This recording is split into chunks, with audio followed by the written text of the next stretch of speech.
Ever get this feeling, like there are these fascinating people in history, just hidden in plain sight Oh, absolutely. all the time? We're diving into one of those lives today, um, Lady Patricia Golding. Interesting. She passed away recently.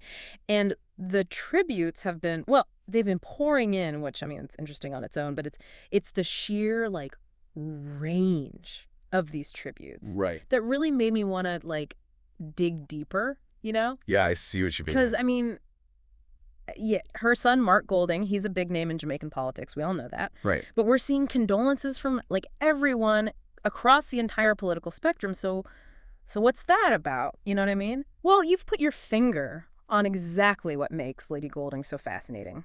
Hmm. See, Mark Golding, he's not just a politician. He's the current president of the People's National Party, the PNP. Right. Now, to get why this matters, think of the PNP and the Jamaica Labour Party, the JLP, as the kind of like the two big players in Jamaican politics. Hmm. Always, Kind of like Democrats and Republicans. exactly. Always going head to head. Yeah. So when someone like Prime Minister Andrew Holness, the head of the JLP, when each offers condolences, well, it tells you something about Lady Golding. It says she was respected, even admired, across party lines. Okay, so clearly more than just someone's mother, right? Right. Let's rewind all the way back. She's born in England, 1931. Okay.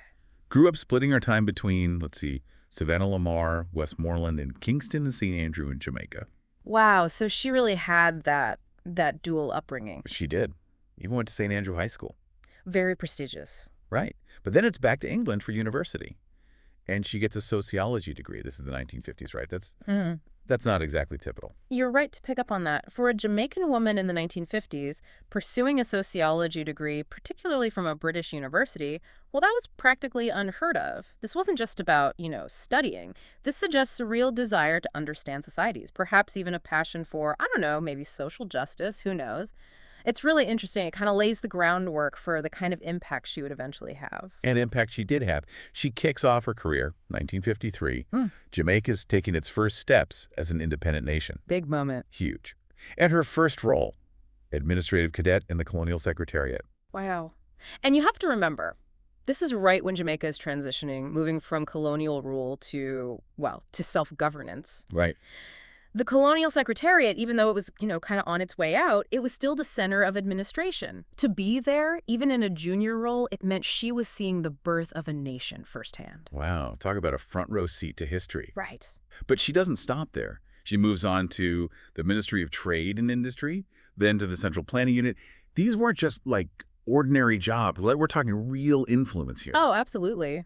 Imagine Jamaica in the 50s and 60s, yeah. They're trying to figure out their economic independence, trade, industry, development. These weren't just like line items in a budget. This was about building a nation's future.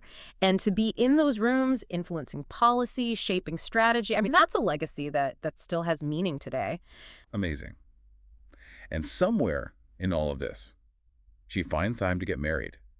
1961, to Dr. John Golding, a well-respected orthopedic surgeon. It really is remarkable, isn't it? I mean, both Lady Golding and her husband, they achieved such incredible things, each in their own fields contributing to Jamaica's development in such different but equally important ways. So here we have this picture of a woman so deeply involved in shaping Jamaica's future, navigating politics, nation building, all while raising a family and doing it in a way that earned her respect from everyone, it seems like.